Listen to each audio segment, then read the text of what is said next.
Hello दोस्तों, मैं हूं Kashdeep Verma. Hindi voice notes YouTube channel में आपका स्वागत है। दोस्तों, आज के इस वीडियो में हम लोग पवन एवं वायुदाब के बारे में पढ़ेंगे।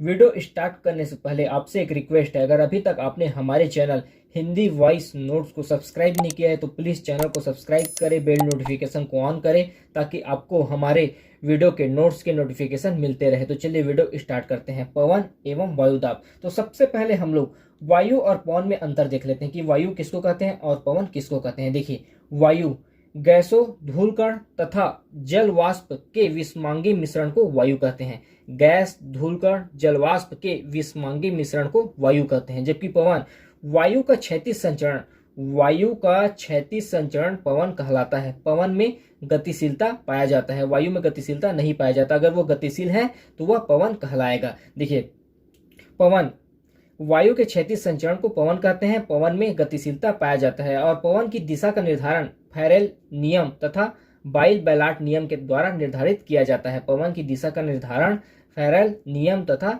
बाइल बेलाट नियम के तहत निर्धारण किया जाता है। तो सबसे पहले हम लोग फैरेल नियम देखते हैं। देखिए, इसके अनुसार, फैरेल नियम के अनुसार पवन उत्तरी गोलार्ध में पवन दाहिने ओर तथा दक्षिणी गोलार्ध में पवन बाएं ओर मुड़ जाता है। देखिए, फैरेल नियम के अनुसार उत्तरी गोलार्ध में पवन दाहिने ओर तथा दक्षिणी गोलार्ध में पवन बाएं ओर मुड़ जाता है और इस मुड़ने का कारण होता है कोरियोलिस बल। देखिए, मैंने पहले भी वीडियो में पृथ्वी के गति से संबंधित वाले वीडियो में मैंने कोरियोलिस बल के बारे में बताया था। देखिए, कोरियोलिस बल, इसका मान भूमध्य रेखा पर शून्य रहता है, जिसके कारण भूमध्य रेखा पर पवनों की दिशा में कोई विक्षेप नहीं होता। देखिए, कोरियोलिस बल के कारण ही उत्तरी गोलार्ध में पवन दाहिने ओर तथा दक्षिणी गोलार्ध में पवन बाएं ओर मुड़ता है। लेकिन कोरियोलिस बल का मान जो है भूमध्य रेखा पर शून्य रहता है और इसी शून्य रहने के कारण भूमध्य रेखा पर पवनों की दिशा में कोई विक्षेप नहीं होता है। उसके बाद देखते हैं हम लोग बाइट बेलाट नियम। देखिए, यदि कोई व्यक्ति इस नियम के अनुसार यदि कोई व्यक्ति उत्तरी गोलार्ध में पवन की ओर पीठ कर कर खड़ा होता है, यदि कोई व्यक्ति उत्तरी गोलार्ध में पवन की ओर पीठ कर कर खड़ा होता है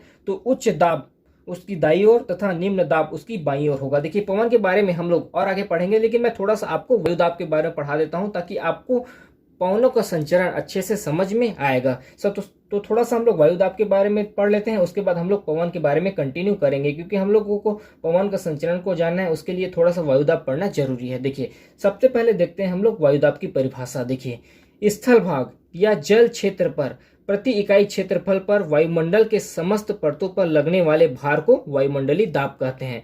स्थल भाग या जल क्षेत्र पर प्रति इकाई क्षेत्रफल पर वायुमंडल के समस्त परतों पर लगने वाले भार को वायुमंडलीय दाब कहते हैं। देखिए, एक चित्र के जरिए समझिए। यह है पृथ्वी, यह हमारा है पृथ्वी, अर्थ है।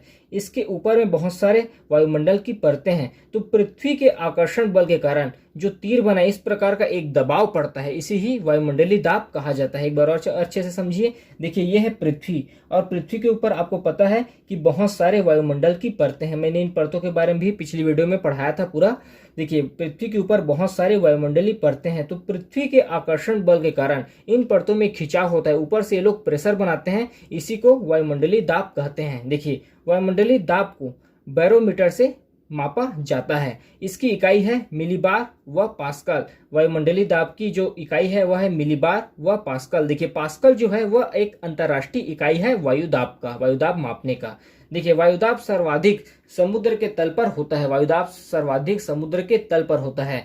देखिए, इसके कारण है, सर्वाधिक समुद्र तल पर होने का कारण है कि समुद्र के तल पर जलवाष्प, गैस तथा धूलकण ज्यादा मात्रा में पाया जाता है, जिसके कारण जो वायुदाब है सर्वाधिक समुद्र के तल पर महसूस होता है। देखिए, समुद्र के तल पर 1034 ग्राम एक वर्ग सेंटीमीटर पर 1034 ग्राम वायुदाब रहता है। देखिए, वायुदाब, उसके बाद हम लोग वायुदाब में वायु का संचरण किस प्रकार का होता है इसको थोड़ा सा देखते हैं। देखिए, यह है धरातल, ये जो लिखा हुआ मैं, यह है धरातल, ठीक है। ऊपर है सूर्य, तो सूर्य का ताप सीधा नीचे आ रहा है, सूर्य की किरणें नीचे आ रहा है। तो देखिए, जहां पर लंबवत पड़ रहा है, सतह की इस क्षेत्र में सूर्य का ताप लंबवत पड़ रहा है, सूर्य की किरण लंबवत पड़ रहा है, तो यहाँ तापमान ज्यादा होगा। जबकि ये वाले एरिया में सूर्य का ताप तिरछा पड़ रहा है, तो यहाँ ताप कम होगा और यहाँ भी ताप कम होगा, ठीक है। यह है सूर्य और यह है पृथ्वी की सतह। तो जहां पर सूर्य का जो किरण है वह लंबवत पड़ेगा वहां तापमान ज्यादा होगा। और एक चीज आप माइंड में बसा लीजिए कि जहां तापमान ज्यादा होगा वहां प्रेशर लो होगा, वहां निम्न दाब बनेगा, निम्न वायुमंडलीय दाब बनेगा। क्यों? तो ताप और वायुमंडलीय दाब दोनों एक दूसरे के विपरीत हैं। तो यहाँ सूर्य का ताप लंबवत पड़ रहा है इस वाले क्षेत्र में, तो यहाँ तापमान ज्यादा है। तापमान ज्यादा होने के कारण यहाँ लो प्रेशर का निर्माण होगा, क्योंकि यहाँ सूर्य का प्रकाश यहाँ पड़ेगा, यहाँ की वायु गर्म होगी, यहाँ की हवा गर्म होगी और ऊपर उठेगी, तो यहाँ निम्न दाब का क्षेत्र होगा, लो प्रेशर होगा। और यहाँ पर सूर्य की किरणें तिरछी पड़ रही है, यहाँ तापमान कम है, तो यहाँ क्या होगा? हाई प्रेशर का निर्माण होगा। इस वाले एरिया में भी हाई प्रेशर का निर्माण होगा। और एक चीज आप लोग हमेशा माइंड में बसा लीजिए कि जो पवनें हैं वह हाई प्रेशर से लो प्रेशर की ओर चलती है। पवनें जो है हाई प्रेशर से लो प्रेशर की ओर चलती है, लो प्रेशर को भरने के लिए चलती है। निम्न प्रेशर वाले क्षेत्र को, निम्न दाब वाले क्षेत्र को हाई प्रेशर भरने के लिए जाता है। तो एक बार और इस चीज को एक बार और अच्छे से समझ लीजिए। यह है सूर्य और यह है धरातल। तो सूर्य की किरणें जहां पर लंबवत पड़ता है वहां का तापमान ज्यादा होता है, और तापमान ज्यादा होने के कारण यहाँ का जो वायु है वह ऊपर उठने लगता है। तो यहाँ पर क्या हो जाता है? लो प्रेशर का क्षेत्र बनता है। जबकि जहां पर सूर्य का तापमान लंबवत नहीं पड़ रहा है, तिरछा पड़ रहा है, वहां तापमान कम होगा और यहाँ हाई प्रेशर बनेगा। तो पवनें जो हमेशा बहती है वह हाई प्रेशर से लो प्रेशर की ओर बहती है। तो यहाँ पर पवन की दिशा कुछ इस प्रकार के हो जाएगी, हाई प्रेशर से लो प्रेशर की ओर बहेगी। यहाँ पर भी हाई प्रेशर है, यहाँ पर भी हाई प्रेशर से लो प्रेशर की ओर पवन की दिशा होगी। तो उसको प्रभावित करने वाले कारक देखते हैं, वायुदाब को प्रभावित करने वाले कारक। पहला है, देखिए, तापमान ज्यादा होगा तो वायुदाब कम होगा, तापमान कम होगा तो वायुदाब ज्यादा होगा। ये दोनों क्या है? एक दूसरे के उल्टा है, अपोजिट है, व्यतिक्रम है। उसी प्रकार ऊंचाई ज्यादा होगा, ऊंचाई पर जाने पर दाब कम होगा, और नीचे सतह पर आने पर दाब ज्यादा होगा। ये भी एक दूसरे के विपरीत हैं, विक्रम है। ऊंचाई ज्यादा होने पर दाब कम होता है, ऊंचाई कम होने पर दाब ज्यादा होता है। ठीक है। उसके बाद हम लोग नेक्स्ट देखते हैं पवनों के प्रकार।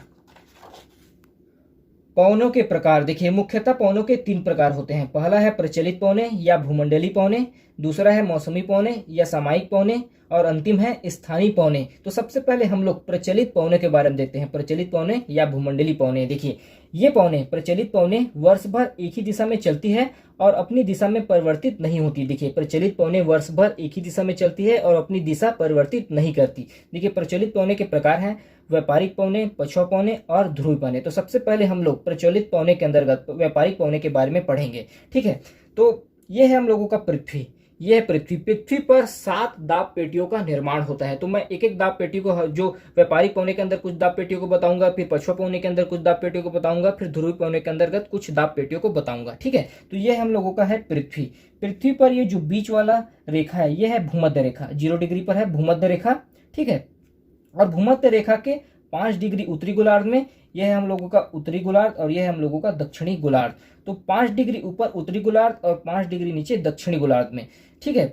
यहाँ पर क्या होता है कि भूमध्य रेखा पर सूर्य का प्रकाश साल भर लंबवत पड़ता है, जिसके कारण यहाँ पर होता है लो प्रेशर का क्षेत्र होता है, निम्न वायु दाब का क्षेत्र होता है, और जिसके कारण ये वाले क्षेत्र को भूमध्य रेखा के 5 डिग्री ऊपर और 5 डिग्री नीचे के ये वाले क्षेत्र को कहा जाता है डोल्ड्रम पेटी। ये एरिया शांत परत होता है, इसको डोल्ड्रम पेटी कहा जाता है। भूमध्य रेखा पर सूर्य का प्रकाश साल भर लंबवत पड़ता है, जिसके कारण यहाँ पर लो प्रेशर अर्थात निम्न वायुदाब का क्षेत्र होता है, और इसी को डोल्ड्रम पेटी कहा जाता है। उसके बाद एक पेटी का निर्माण यहाँ होता है 30 से 35 डिग्री पर उत्तरी गोलार्ध में, और दूसरा ये 30 से 35 डिग्री पर एक पेटी का निर्माण यहाँ पर होता है दक्षिणी गोलार्ध में।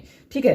तो ये जो पेटी है उत्तरी गोलार्ध में 30 से 35 डिग्री, यह हाई प्रेशर की पेटी होती है, उच्च वायुदाब क्षेत्र होता है। और नीचे भी ये जो 30 से 35 डिग्री का क्षेत्र होता है दक्षिणी गोलार्ध में, ये भी हाई प्रेशर होता है, उच्च वायुमंडलीय दाब का क्षेत्र होता है। तो आपको पता है, मैंने पिछले भी बताया था कि हमेशा जो वायु है वह हाई प्रेशर से निम्न प्रेशर की ओर चलता है, लो प्रेशर की ओर चलता है। हाई प्रेशर से लो प्रेशर की ओर हमेशा वायु बहता है। तो यहाँ पर वायु की दिशा कुछ इस प्रकार से हो जाएगी। यहाँ का हाई प्रेशर लो प्रेशर को भरने के लिए इधर भूमध्य रेखा की ओर बढ़ेगा। तो कुछ इस प्रकार से व्यापारिक पवनें चलती है। इसका अन्य नाम पूर्वी पवनें या सन्मार्गी पवनें भी कहते हैं। ठीक है। उसके बाद देखते हैं हम लोग पछुआ पवनें। देखिए तो यहाँ पर 3 दाब पेटियां हो गए। एक दाब पेटी यहाँ पर 5 डिग्री उत्तरी गोलार्ध और 5 डिग्री दक्षिण गोलार्ध में, दूसरा पेटी यहाँ पर हाई प्रेशर पेटी उत्तरी गोलार्ध में 30 से 35 डिग्री पर, और तीसरा पेटी है यहाँ पर 30 से 35 डिग्री दक्षिणी गोलार्ध में। तो 3 पेटी यहाँ पर पढ़ लिए। इसमें से दो हाई प्रेशर की पेटी है और एक लो प्रेशर की पेटी है। उसके बाद नेक्स्ट देखते हैं हम लोग पछुआ पौने। देखिए ये है हम लोगों का भूमध्य रेखा। उसके बाद ये वाले पेटी पढ़े थे 30 से 35 डिग्री वाला। उसके बाद उत्तरी गोलार्ध में एक और पेटी का निर्माण होता है 60 से 65 डिग्री। उसी प्रकार दक्षिणी गोलार्ध में भी 60 से 65 डिग्री पर एक और पेटी का निर्माण होता है। तो इसकी स्थिति क्या होती है? पछुआ पौने की स्थिति 35 से 60 डिग्री उत्तरी व दक्षिणी गोलार्ध के मध्य चलती है। यहाँ पर पौने 35 से 60 डिग्री उत्तरी गोलार्ध तथा 35 से 60 डिग्री दक्षिणी गोलार्ध पर चलती है। इन्हें ही पछुआ पौने कहा जाता है। देखिए उत्तरी गोलार्ध में दक्षिण पश्चिम से उत्तर पूर्वी की ओर चलती है। उत्तरी गोलार्ध में ये पौने दक्षिण पश्चिम से उत्तर पूर्वी की ओर चलती है। उसी प्रकार उत्तरी गोलार्ध में ये पौने उत्तर पश्चिम से दक्षिण पूर्वी की ओर चलती है। जब ये पौने 40 डिग्री पर चलती है, पछुआ पौने जब 40 डिग्री पर चलती है तो इसको दहाड़ता चालीसा कहते हैं। जब ये पौने लगभग यहाँ पास 40 डिग्री पर चलती है, चाहे उत्तरी गोलार्ध में चाहे दक्षिण गोलार्ध में, तो इसको दहाड़ता चालीसा कहते हैं। उसी प्रकार जब ये पौने 50 डिग्री पर लगभग यहाँ पर चलती है तो इसको प्रचंड पचासा कहते हैं। उत्तरी गोलार्ध में या दक्षिण गोलार्ध में लगभग यहाँ पर जब ये पौने चलती है पछुआ पौने, तो इसको प्रचंड पचासा कहा जाता है। और जब ये पौने 60 डिग्री पर चलती है, लगभग यहाँ पर चलती है, चाहे उत्तरी गोलार्ध या दक्षिणी गोलार्ध में, तो इसको चीकता साठा कहा जाता है। तो ये नाम समुद्री नाविकों के द्वारा दिए गए हैं। जब 40 डिग्री पर पछुआ पौने चलती है तो उसे दहाड़ता चालीसा कहते हैं। जब पौने 50 डिग्री पर चलती है तो उसे प्रचंड पचासा कहते हैं। और जब पौने 60 डिग्री पर चलती है तो उसे चीकता साठा कहते हैं। तो यहाँ हम लोगों ने दो पेटी और पढ़ लिया। एक है ये वाला पेटी और ये वाला पेटी। देखिए ये भी लो प्रेशर की पेटी है, ये भी क्या है? लो प्रेशर की पेटी है, क्योंकि हमेशा वायु हाई प्रेशर से लो प्रेशर की ओर बहता है। ठीक है, लो प्रेशर और ये भी लो प्रेशर की पेटियां हैं। ठीक है, उसके बाद देखते हैं हम लोग ध्रुवी पौने। और इसको भी बता देता हूँ, ये हम लोगों का था हाई प्रेशर की पेटी और ये भी था हम लोगों का हाई प्रेशर की पेटी और ये वाला था हम लोगों का लो प्रेशर की पेटी। तो टोटल हम लोगों का हो गया 1 2 3 4 5 पेटी। 5 पेटी हम लोगों ने पढ़ लिया। टोटल पृथ्वी पर 7 पेटियों का निर्माण होता है। तो इसमें हम लोगों ने 5 पेटी पढ़ा, जिसमें से पहला है लो प्रेशर की पेटी, निम्न वायु दाब का पेटी, और दूसरा है हाई प्रेशर का पेटी, उच्च वायु दाब का पेटी, और बीच वाला है लो प्रेशर का पेटी, निम्न वायु दाब का पेटी, उसके बाद है हाई प्रेशर का पेटी, उसके बाद है लो प्रेशर का पेटी। ठीक है, उसके बाद देखते हैं हम लोग ध्रुवी पौने। देखिए ध्रुवी पौने देखिए ये है पृथ्वी पर ये बीच वाला है हम लोगों का भूमध्य रेखा। तो ये 5 पेटी तो हमने पढ़ लिया था। उसके बाद एक पेटी यहाँ पर बनता है, ध्रुवों पर बनता है। एक पेटी यहाँ पर ध्रुवों पर बनता है। ठीक है, 90 डिग्री पर बनता है, ध्रुवों पर बनता है। ठीक है, ये पौने ध्रुवों से चलती है। ये पौने क्या है? पृथ्वी के ध्रुवों से चलती है, इसी कारण इसको ध्रुवी पौने भी कहते हैं। ठीक है, ये पौने अत्यंत ठंडी तथा बर्फीली होती है। इसकी दिशा उत्तरी गोलार्ध में उत्तर पूर्वी से दक्षिण पश्चिम की ओर होती है। इसकी दिशा उत्तरी गोलार्ध में उत्तर पूर्वी से दक्षिण पश्चिम की ओर होती है, जबकि दक्षिणी गोलार्ध में इसकी दिशा दक्षिण पूर्वी से उत्तर पश्चिम की ओर चलती है। तो एक पेटी यहाँ पर बनता है 90 डिग्री पर और इधर दक्षिणी गोलार्ध में भी 90 डिग्री पर। तो टोटल 7 पेटी बनती है। एक पेटी यहाँ पर बनती है, दूसरी पेटी ये, तीसरी पेटी ये, चौथी पेटी ये, पांचवी पेटी ये, छठी पेटी ये और सातवीं पेटी ये। तो ये भी क्या होता है? हाई प्रेशर की पेटियां होती है। ये भी हाई प्रेशर और ये भी हाई प्रेशर की पेटियां बनती है यहाँ पर। तो टोटल 7 पेटी हो गए। इसमें से ये 1 2 3 लो प्रेशर की और 1 2 3 4 हाई प्रेशर की पेटियों का निर्माण होता है। 3 लो प्रेशर की और 4 हाई प्रेशर की पेटियों का निर्माण होता है। उसके बाद नेक्स्ट देखते हैं हम लोग मौसमी पौने। देखिए मौसमी पवनों की दिशा दिन रात तथा मौसम के अनुसार परिवर्तित होती है। मौसमी पवनों की दिशा दिन रात तथा मौसम के अनुसार इनकी दिशा में परिवर्तन होता है। और इनके 3 भाग में पढ़ेंगे इसको। स्थल एवं समुद्री पवने या समीर, दूसरा है पवन एवं घाटी पवने या समीर, तीसरा है मानसूनी पवने या मानसूनी समीर। देखिए सबसे पहले देखते हैं हम लोग समुद्री समीर या पवने। समुद्री समीर या पवने को सबसे पहले देखते हैं।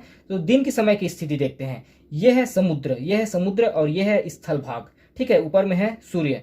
तो सूर्य की किरणें धरातल पर भी पड़ेगा, स्थल भाग पर भी पड़ेगा और समुद्र पर भी पड़ेगा। ठीक है, तो स्थिति कैसी बनती है कि समुद्र के पानी में हमेशा होता रहता है, हलचल रहता है, इसके अणुओं में हमेशा गतिशीलता रहता है, जिसके कारण यहाँ का टेम्परेचर थोड़ा लो रहता है स्थल की तुलना में। सूर्य का ताप समुद्र पर भी पड़ रहा है और स्थल भाग पर भी पड़ रहा है, लेकिन समुद्र के पानी में हलचल होने के कारण स्थल भाग का तापमान पहले बढ़ता है समुद्र की तुलना में। तो जहां का तापमान पहले बढ़ेगा वहां लो प्रेशर बनेगा, क्योंकि ये दोनों एक दूसरे के अपोजिट हैं। क्योंकि तापमान स्थल भाग का बढ़ रहा है तो यहाँ बनेगा लो प्रेशर, और यहाँ का तापमान इसकी अपेक्षा में कम है तो यहाँ बनेगा हाई प्रेशर। क्योंकि तापमान और दाब, वायुमंडलीय दाब एक दूसरे के अपोजिट हैं। यहाँ तापमान बढ़ रहा है तो लो प्रेशर बन रहा है, और यहाँ तापमान कम है तो यहाँ बन रहा है हाई प्रेशर। और एक चीज मैंने आपको पहले भी बताया था कि पवनें हमेशा हाई प्रेशर से लो प्रेशर की ओर चलती है, उच्च वायुमंडलीय दाब से निम्न वायुमंडलीय दाब की ओर चलती है। तो यहाँ पर पवनों की दिशा हो जाएगी समुद्र से स्थल की ओर, क्योंकि यहाँ की जो पवनें हैं वह स्थल की ओर चलेगी। हाई प्रेशर की पवनें निम्न प्रेशर की पवनों को भरने के लिए चलेगी, हाई प्रेशर से लो प्रेशर की ओर चलेगी। तो इसको कहते हैं हम लोग, जब हवा समुद्र से स्थल की ओर चलती है तो इसको कहा जाता है समुद्री समीर या समुद्री पवनें। उसके बाद देखते हैं हम लोग स्थल समीर या पौने। देखिए ये तो थी रात की स्थिति, अब देखते हैं दिन की स्थिति। तो दिन की स्थिति में क्या होगा, सूर्य तो होगा नहीं, हो सकता है चंद्रमा होगा लेकिन सूर्य तो होगा नहीं। तो क्या होता है कि दिन की स्थिति में ऐसा हुआ था कि यहाँ का तापमान, स्थल भाग का तापमान बढ़ गया था और जल का तापमान थोड़ा स्थल भाग से कम था। लेकिन रात की स्थिति में क्या होता है कि स्थल भाग जितनी तेजी से गर्म होता है, स्थल भाग जितनी तेजी से गर्म होता है उतनी तेजी से रात में ठंडा भी हो जाता है। ठंडा होने के कारण, तापमान में कमी आने के कारण यहाँ बनता है हाई प्रेशर, क्योंकि ये दोनों एक दूसरे के अपोजिट है। और यहाँ का तापमान स्थल भाग की तुलना में थोड़ा धीरे ठंडा होता है, जिसके कारण यहाँ का तापमान स्थल भाग से थोड़ा एक्स्ट्रा होगा, तो यहाँ बनेगा लो प्रेशर। तो आपको पता है कि पवन हाई प्रेशर से लो प्रेशर की ओर चलता है, तो यहाँ पवन की दिशा हो जाएगी स्थल से समुद्र की ओर। जब पवनें स्थल भाग से समुद्र की ओर चलती है तो इसको स्थल समीर या स्थली पवनें कहते हैं। उसके बाद देखते हैं हम लोग घाटी समीर या घाटी पवनी के बारे में। दूसरा है पर्वत समीर या घाटी समीर के बारे में। ठीक है, तो सबसे पहले देखते हैं घाटी समीर या घाटी पवनी। ठीक है, तो दिन के समय की स्थिति देखते हैं। दिन के समय क्या होगा, सूर्य होगा, सूर्य का प्रकाश पर्वत पर भी पड़ेगा और घाटी पर भी पड़ेगा। तो सूर्य का प्रकाश सबसे पहले पर्वत पर पहुंचेगा और थोड़ा देरी में घाटी पर पहुंचेगा। ठीक है, तो पर्वत का तापमान पहले बढ़ेगा, यहाँ का टेम्परेचर पहले बढ़ेगा। तो पर्वत पर क्या बनेगा, दिन के समय लो प्रेशर बनेगा। तापमान बढ़ रहा है तो यहाँ पर बन रहा है लो प्रेशर, निम्न वायु दाब बन रहा है। और यहाँ का तापमान थोड़ा कम है तो यहाँ पर बनेगा घाटी में हाई प्रेशर बनेगा, क्योंकि ये दोनों एक दूसरे के अपोजिट हैं। जहाँ तापमान बढ़ेगा वहाँ, जहाँ तापमान घटेगा वहाँ बनेगा हाई प्रेशर, और जहाँ तापमान बढ़ेगा वहाँ बनेगा लो प्रेशर। और आपको तो पता है कि पवनें हमेशा हाई प्रेशर से लो प्रेशर की ओर चलती है, तो यहाँ पर पवनें दिन के समय चलेगी घाटी से पर्वत की ओर। इसी को घाटी समीर या घाटी पवनें कहते हैं। उसके बाद देखते हैं पर्वत समीर या पर्वती पवनें। ठीक है, तो देखिए दिन के समय तो सूर्य रहता है लेकिन रात के समय सूर्य नहीं होगा। तो पर्वत जितनी तेजी से गर्म होता है उतनी तेजी से रात के समय ठंडा भी हो जाता है। और घाटी, यहाँ का तापमान पर्वत की अपेक्षा रात के समय थोड़ा एक्स्ट्रा रहता है। तो यहाँ पर क्या होगा, पर्वत में बनेगा हाई प्रेशर, क्योंकि यहाँ तापमान कम है और ऊपर जाने पर एक वायुमंडलीय ताप का ह्रास भी काम करता है। ठीक है, तो यहाँ पर्वत पर बनेगा हाई प्रेशर, क्योंकि यहाँ तापमान कम है, और यहाँ पर तापमान ज्यादा होने के कारण यहाँ पर बनेगा लो प्रेशर। तो आपको तो पता है कि पवन हाई प्रेशर से लो प्रेशर की ओर चलती है, तो यहाँ पर पवन की दिशा हो जाएगा पर्वत से घाटी की ओर। जब पवन पर्वत से घाटी की ओर चलती है तो उसको पर्वत समीर या पर्वत पवनें कहा जाता है। उसके बाद देखते हैं अंतिम हम लोगों का मानसूनी पवनें। देखिए